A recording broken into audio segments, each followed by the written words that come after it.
interview with these ladies. I hope I'm looking forward for it. I enjoy the movie. Hi Ali, hi Sophia, hi Mary. How are you, ladies? Hi, Ruben. We're very good. Just hopped out of bed, threw on a dress, and here we are. Because it's super early there. Like here, I live in Miami, and it's 9:30. I assume it's super early for you, ladies. Oh, no. It's 9:30 here. I am in New York. It was a rough night. We lost power where we were, but all's good now. But needless to say, it was a bit of a cow morning, if I had to describe it. I was talking to Annie, and I love that it was created a company production named Lady Parts. Mm-hmm. Do you think that it's necessary for independent filmmakers to create something outside the industry to have opportunity to tell stories like this? Oh, definitely. Let's have Mary Elizabeth take this because she's our producer extraordinaire.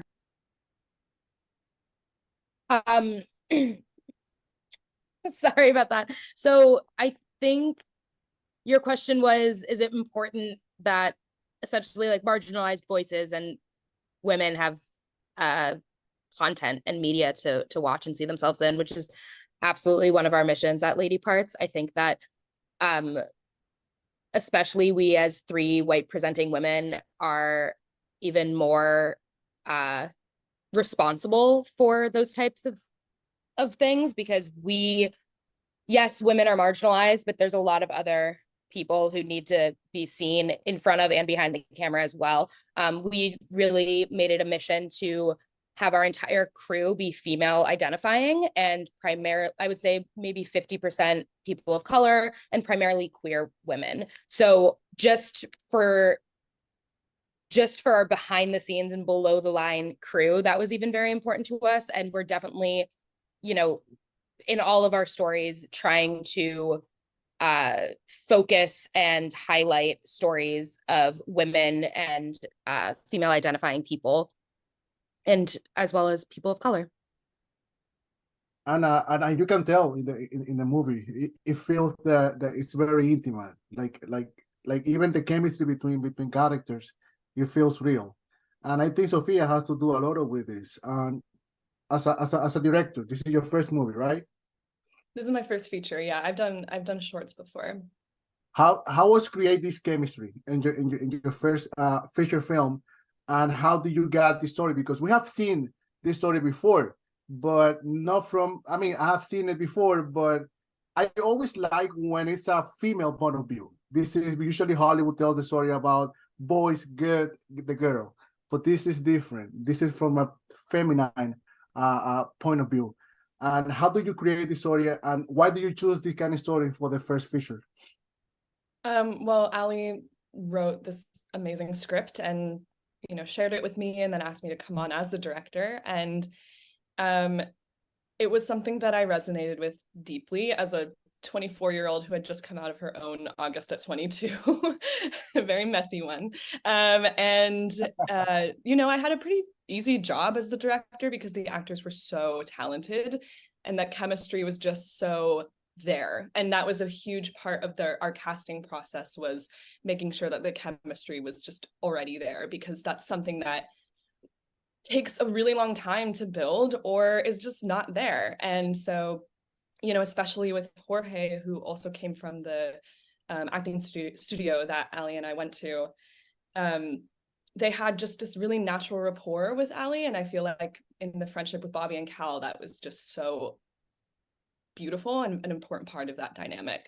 In terms of like the femininity that you're talking about, I mean, I identify as a woman. I can't help that I have a feminine touch. But I guess if I had to, point to something, I think the East Village sequence where Emily and Cal are, hanging out and drinking and playing in the park and like holding hands briefly, I think that like is a very specific experience that like I've had with other queer women. And it's all these like stolen glances, it's these like light touches, it's these sharing food and gabbing about whatever, like just gossiping and sharing this like very intimate moment with somebody, even though it's not intimate in the way that we've seen before. It's just like, it's a very soft touch, you know?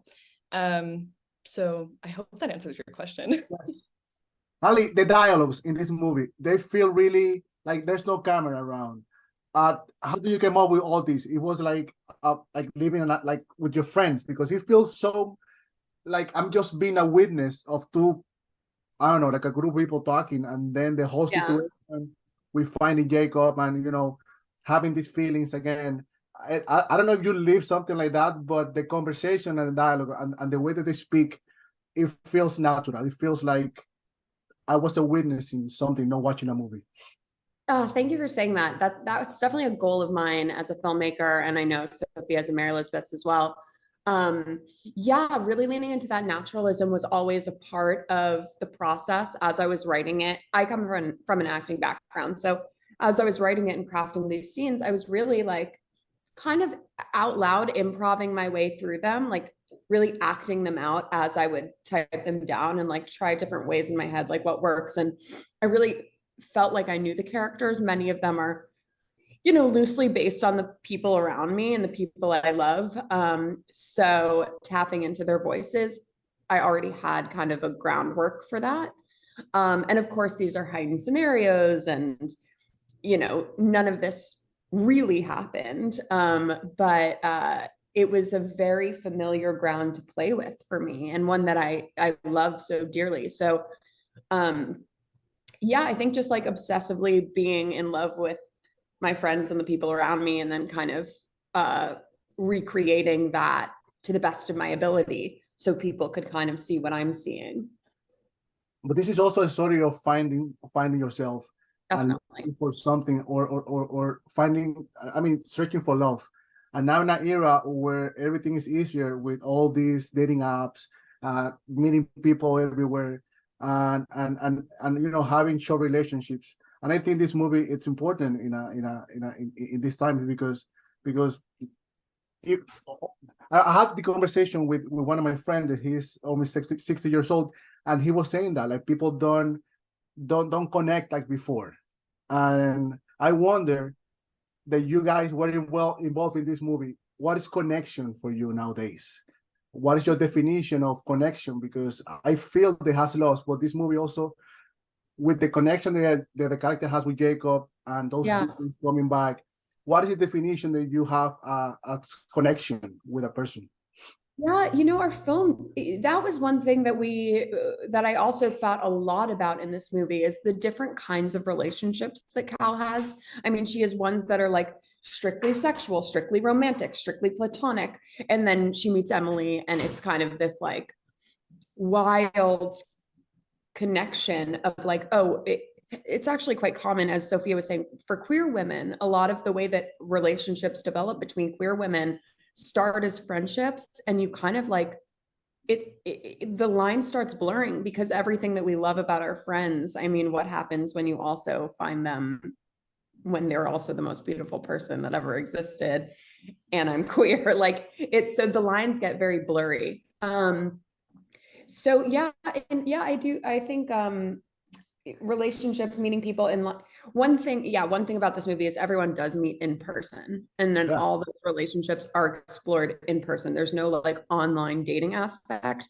And I do think the more we go out and we actually meet people, the more that we really do start to develop these relationships. And we're so hidden behind our phones or computer screens all day long that unless you're really Cal, one thing you can say about her is like she's a very socially active lifestyle. So, you know, for better or worse. But yeah, I think like personally, I just would encourage folks, you know, that don't want to meet their partners online, to go out with their friends more, right? Like, or like go out, start meeting folks. But there's nothing wrong with meeting people online. I met my fiance online, so I'm a bit of a hypocrite. How about you, Sophia? The question is, what do I think is connection? Yes, your definition, your personal definition. But because I'm sure you as a director, you have to deal with different connections. And you saw a movie, like your vision is, you had a script that Ali wrote, but you as a director, you had a vision, you have a vision, and it's in the film. So what is your now definition as connection after you finish this movie? I think something that I think about a lot, and I have said it before, is connection is not just what's said, it's also what's unsaid. And I think in the movie, there's a lot of shots of like, again, like hands touching or, you know, almost touching, or these looks that, especially in the very long one take with Cal and Jacob, like it's a lot of eye contact where there's so much happening underneath, but they're not saying it. And I think that's a big, for me, like, eye contact's a big thing. And I'm a Scorpio. And Me too. oh yeah. Yeah. Well, November 9. oh cool. October 25th. Anyway, I love eye contact, and I think weirdly a lot of people are like afraid of it nowadays, especially after Zoom and like being isolated. I've just noticed that like eye contact is a thing that is like lacking in connection. And in this movie, you know, we shot it before COVID, and like everyone's just like, you know, right there with each other. And I don't know, I think that there's so much that a look between two people says, and that's connection. Yeah. How hard is to get out a movie that was shot before COVID, like almost 4 years after? Because now we have this movie, Sounds of Freedom. It was shot also 2018, and now it's a huge success. So what happened after the pandemic? They become so hard to put out there these kind of films and have success and have a distribution and show it in festivals. Like, what was the change that happens? Because I guess that we have now streamings that we can show those projects online. Probably that helps. But I have seen a lot of projects that were shot before the pandemic, and they've been like in a drawer for many years, and now they're showing it. And this is the case of August. So Mary Elizabeth, I think this is your expertise. Yeah, we took a break during COVID. You know, we shot this in 2019, and then when the pandemic hit, all three of us kind of sat down, took a step back, and we're like, that we shouldn't rush this, because as you've pointed out, this movie is so much about in-person connection. And during COVID, nobody wanted to see that, and rightfully so. They wanted to see stories outside of their reality. And this story is so much based in realism. So like as a strategy, we were able to discuss that and really take post-production very slowly and thoughtfully, and find really incredible collaborators because of that. I think that as soon as the festivals went back to in person, we were like, that's it. Like, we need to get this out there now, because we knew that this was a story that, you, again, is about connection, and you want to see with other people in the theater, or you want to see it with your close friends at home, which is we're so excited to have distribution for that reason. I think this is such a small, intimate movie that seeing it with some like close queer friends of yours is going to be a really fun time and a really special time.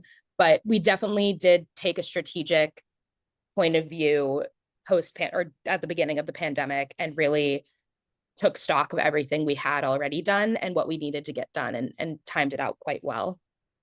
It makes me happy when I see this low budget project, but well made. And many young kids approach me asking me how I can make a movie, how I can get into the industry, how I can have a script. Will you read it for me? And it's a lot of people out there, not just in this country. I'm from the Dominican Republic, and we have an industry that is growing, and many people wants to tell the stories. They wanna work in the industry. They wanna write. They wanna direct. They wanna be actresses. They wanna be actors. They wanna work in so many things. And I want to hear all three of you, like, how hard it's to create a project like this, push forward a project like this, and then show a project like this. But after everything's done, how it feels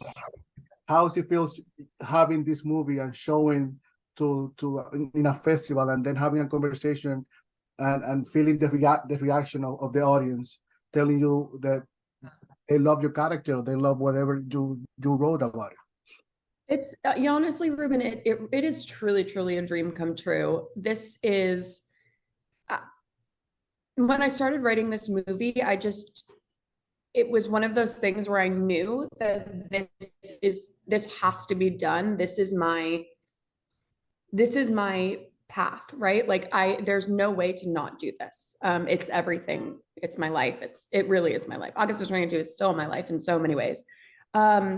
So it's a complete dream come true. And with that, it's always been a dream come true for me. So when we were out there fundraising, and by the way, it's pretty much self-funded. I mean, it's an ultra low budget indie.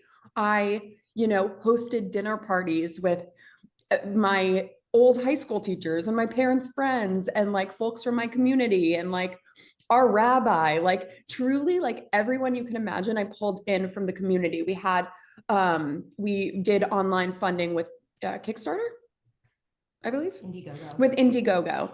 And I basically, every single paycheck that I ever received as a babysitter, I was putting into this movie. Like this was something that I was thrilled to be making, whether it would be made with $1 million or, $2. Like I just wanted to make this movie. And I think that a lot of folks can get caught up with, we need to raise $500,000 to make this film. We need to raise $750,000, whatever it is. We can't do this film without $1 million. I don't think that's the case. I think the other way to do this, and I'm heavily influenced by the filmmakers I love, two of which are the Duplass brothers. And something that they say in their book, Like Brothers, is the Calgary is not coming. No one is going to help you make your film. The only person that's going to make your film is you. So look at the resources you have, look at your community, look at the friends you have, look at the apartments you have, and build a story around that. So I was lucky enough that I was very inspired at this time in my life. I had so much going on that felt very dramatic that I, obviously pulled from that around me. So I had, it was a little bit easier for me to imagine using my best friend's apartment as one of our locations. But yeah, I always say to folks that want to make movies is like, look at what you have and let's work around that. And yeah, I already wanted to do that. So, so that was just a dream come true for me from the beginning. Yeah, it's been perfect. I wouldn't change a thing. I wouldn't have asked for more resources at this point, even if we had it. And I do think our kind of scrappiness feels very genuine. And I think, Cal is going through a very scrappy period in her life. So all of our, I think it's beautifully made. We have an amazing cinematographer, amazing director, the best crew you can ever imagine. But I think it shows that it's not $1 million film, but there's something incredibly special and truthful to that. It really helps, I think, to feeling like you're right there. But anyway, Emmy. I also just wanted to say, when you want, for people who want to make a film, go help other people make films.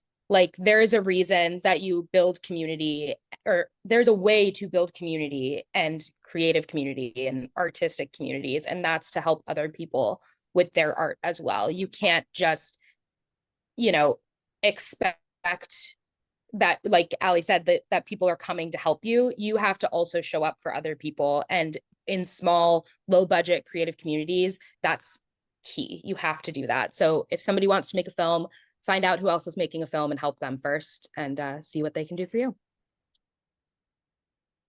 The director. Yeah, I feel like Ali and Emmy, basically, I'm just gonna echo what they said about, how the process was so scrappy, and we were so young. It was most of our first features, and we were so in over our heads, but we had no idea. So it was so fun. But I don't know, also at that time in my life, I just wanted to make something. I just wanted to be a part of a creative process, because I had just moved to New York. I had made a short film, but I just wanted to keep doing it no matter what. And it was just such a perfect combination of being 24 and completely naive, but also knowing somewhat how to make a movie, just enough. And then, the magic of the three of our forces joining together. And it was self-funded, but we went to Ali's like family home on Long Island and had like a dinner party and sang and showed our proof of concept, and then like we got like $2,000 from that night, and it was just like I guess I felt in that moment so grateful that I had two people by my side who were also just like, okay, let's do it. I don't know how, but we're gonna do it. And I think like that's like the most important thing that an indie filmmaker can have, is just like one or two people that just like believe in you and that you believe in them. And yeah, I don't know. I don't know what else to say because everyone else said such beautiful things. I have a 4 years old, and I hope if you want to do something, she watch this interview. Oh yeah. It was very beautiful what you guys just said. I think it's very good. Thanks. And the industry changing so fast. We have the pandemic, we have the streaming, we have now a revolution, something going on in this industry. Why do you choose to make films among all arts, among every form of arts? Why choosing to tell your stories through a camera? Because I think it's so risky, but also it's so beautiful, and it's my favorite form of art. But why did you choose tell your stories through a camera? For me, I love films. I think I came from a theater background, and so I was so used to everything being really big. I mean, there's total intimacy in theater. There 100% is, and you can find the most amazing magic. And there's not, there is really nothing like the call and response of a live audience with theater. But then I started really diving into films and watching amazing films. And I was kind of shocked to see how truly connected and how truly intimate the relationship between the audience member of a film and the characters in the film can feel. Yeah, for me at this point, it just kind of felt like there's no other choice. I just love movies. I love storytelling. And I think there is so much that you can do in film that you can't do with any other medium. I love all forms of art. I think like when you're an artist, it's like, oh my gosh, I also like Sophia, right? Sophia is such a beautiful example of this. Sophia is just an artist through and through. Sophia is an amazing director. She's an amazing actress. She's an amazing poet. She's an amazing writer. She's an amazing dancer and singer. Like, so that's just something that like, if you're an artist, you can really like transcend and kind of go back and forth for many people through a lot of different mediums. And I think like I am drawn to a lot of mediums, but film and television is just, I could sit and watch movies and watch TV all day. Like it is just, it's my favorite thing in the world. So I just want to make a life doing that. Sophia, I think you found the president of your fan club already. Yeah, I know. So sweet. Let's make some t-shirts. I'm just kidding. Sophia, your turn to compliment me now. Oh yeah. Ali is also, yeah. No, I mean, that's what I'm talking about though, like that dynamic of like, just, I feel like it's like a constant encouragement fest with each other. Ali is like, I mean, I've never met anyone that like just believes in their stories and their art more than anyone. And I think that's also very important to have as an artist. To answer your question about why film, I would also come from a theater background and I miss it all the time. And it's something that I really passionately want to do again. And there is something magical about being with your audience in that moment. But with film, I think it ties together things that I like, that I love photography, I love visual art, and I love music. And this film doesn't have a soundtrack, but it had like music is an important part of it, especially with Bobby's character. And it's just like the perfect marriage of all of these art forms that I love into one. And with like, if this were a theater play, the audience would be so far back from Cal that they would just be seeing all of these things unfold. But the fact that we could just like get up in their faces and be there in that moment, like that can only be done on film. And I think that's amazing. And also film has a wider reach, and especially with stories especially with a queer story like this, it's important for a wider audience to see it, and films do that, and they last longer than theater performances. Theater performances are just the 2 weekends, 3 weekends, or if you're Broadway, several years. But for like, you know, in terms of indie level, there's like an ephemerality with theater, and then there's like a there's more of a like immortality with film. I mean, obviously, you know, files get corrupted and there's other ways of things going away, but you know what I mean. Yeah. Mary?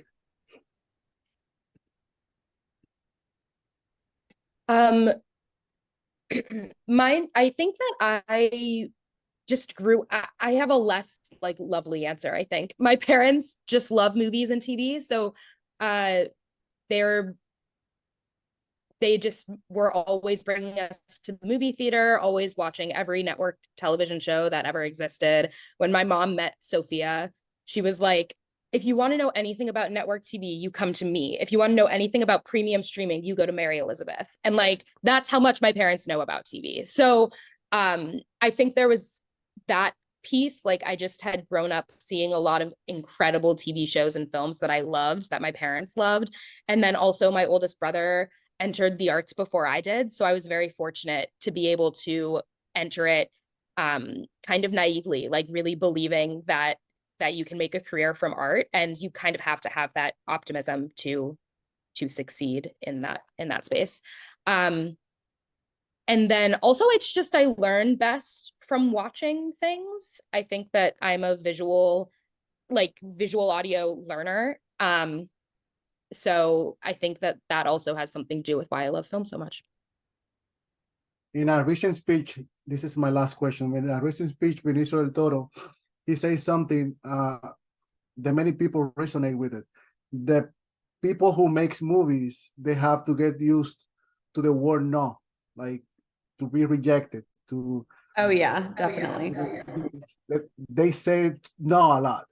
And it's on you if you want to move forward, if you decide to insist and be there. And Cal, she was told no a lot of times, and she kept doing that. And I just wanna to close this amazing conversation. What makes you move forward after your first or second no? Because this movie, I don't know if had a lot of no, but indie artists always have a lot of no's, and when they have a first yes, they take advantage of this. So I want to know, how do you move forward after your first no? Well, you know, like we've been saying, I come from an acting background, and I think, you know, as an actor, there's a lot of relying on other people, which, you know, means that there's a lot of like, you know, reaching out for agents, and agents are going to be like, I don't need anyone right now.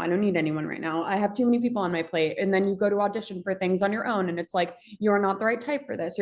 So there's just, I was coming from a lot of no, even if shifting, right? Like working in a production company and pitching shows, right? So for me, I stopped taking the no, and I started being my own yes. I started making my own stuff.